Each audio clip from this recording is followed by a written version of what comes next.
जल्दी मर रहे व्यक्ति के लिए श्रेष्ठ कर्म क्या है, क्या कर सकते हैं, क्या कर्म है उनके लिए।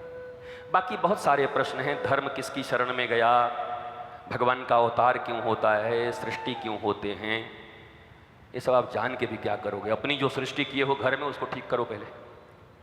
2 ही 3 सृष्टि से परेशान है, अब पूरा सृष्टि चाहिए इनको कि नारायण से कौन आए, नाभि कमल से कौन निकला, फिर नाभि कमल से निकल करके फिर तप तप तप की आवाज हुई, तपस्या हुई, तो फिर ब्रह्मा जी से कौन आया, तो मानस पुत्र कौन है, तो छाया पुत्र कौन है, तो वाम भाग से कौन आया, तो प्रथम सृष्टि हुई मनु शतरूपा की, तो फिर मैथुनी सृष्टि में पहले कौन आया, ये तो सब आप रटे हुए हो महाराज। एक एक सृष्टि का क्रम हुआ। इधर सृष्टि का क्रम यही, उद्धव विदुर का भी मुलाकात हुआ है, उद्धव जी और विदुर जी का मुलाकात हुआ है। विदुर जी को जब बताया है भगवान के अपने स्वधाम जाने की बात, तो बहुत रोते हैं विदुर। विदुर महात्मा हैं, विदुर बड़े प्रेमी हैं।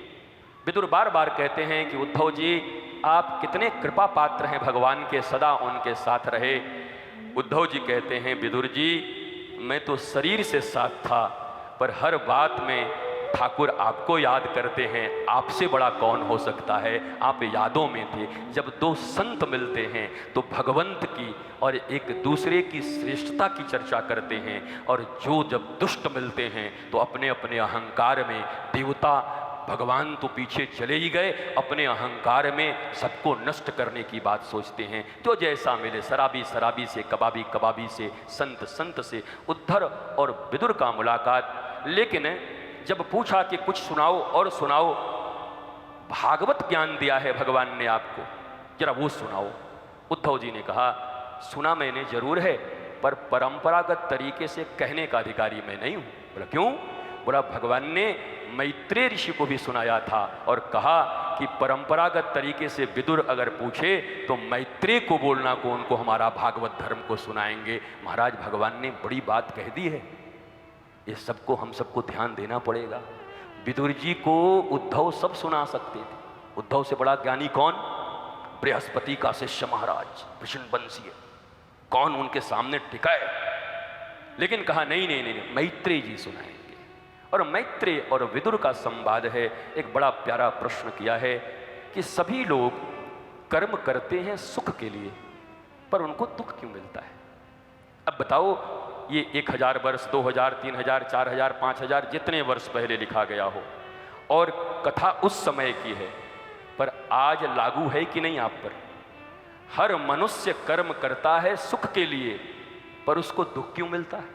दुख के लिए तो कोई प्रयत्न नहीं करता, और बिना कोशिश ही के इतना दुख मिल रहा है, और कोशिश के बाद सुख नहीं मिल रहा है। ये प्रश्न है मैत्रेय से विदुर जी करते हैं, और उत्तर भी बहुत साधारण दिया है कि केवल शरीर से जुड़े हुए हम सब हैं। भगवान का सत्य और जगत का सत्य, ब्रह्म सत्य, जगत भी सत्य, लेकिन जगत के सत्य और ब्रह्म के सत्य में इतना अंतर है।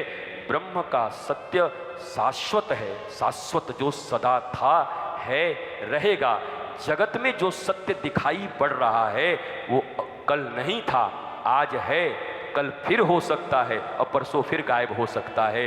तो जब अनित्य वस्तुओं के प्रति इतनी प्रीति हृदय में आ गई है, तो उस व्यक्ति का जीवन भी अनित्य ही होगा। कभी सुखी होगा, कभी दुखी होगा, कभी हाय हाय करेगा। इसका परमानेंट इलाज क्या है? कहा उस शाश्वत परमात्मा के साथ जिसका संबंध हो जाए तो वो सदा आनंदित होगा, सुख दुख के चक्र से मुक्त हो जाएगा।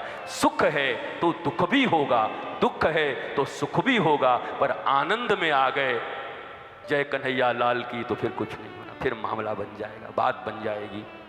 दिव्याति दिव्य भाव से और भी सृष्टि के क्रम का प्रश्न किया।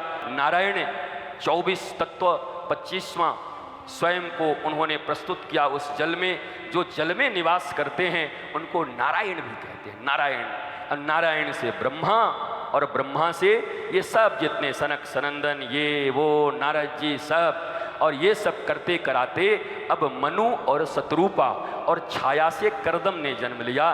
करदम ऋषि हजारों वर्ष की तपस्या में लीन हैं। मनु शतरूपा की 2 पुत्र और 3 पुत्रियां। तो सृष्टि के क्रम में यह भी बताया गया, जब पहली बार परिवार पहली बार बना ब्रह्मा जी के द्वारा मैथुनी सृष्टि से, तो बेटियों की संख्या ज्यादा थी और बेटों की संख्या कम थी।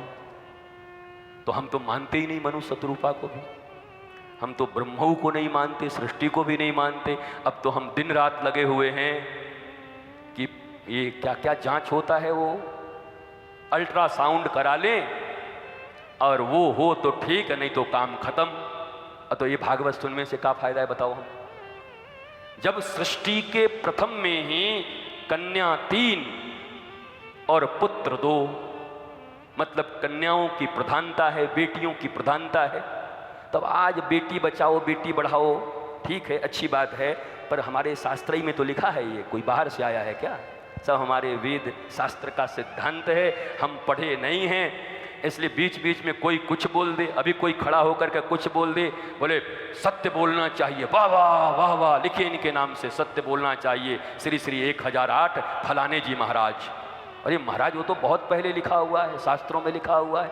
हाँ ठीक है कि अब फिर से आपने याद दिलाया है, फिर से आपने स्मरण कराया है, इसका बात आपके नाम पे भी, महापुरुषों के नाम पे भी लिखा जाएगा।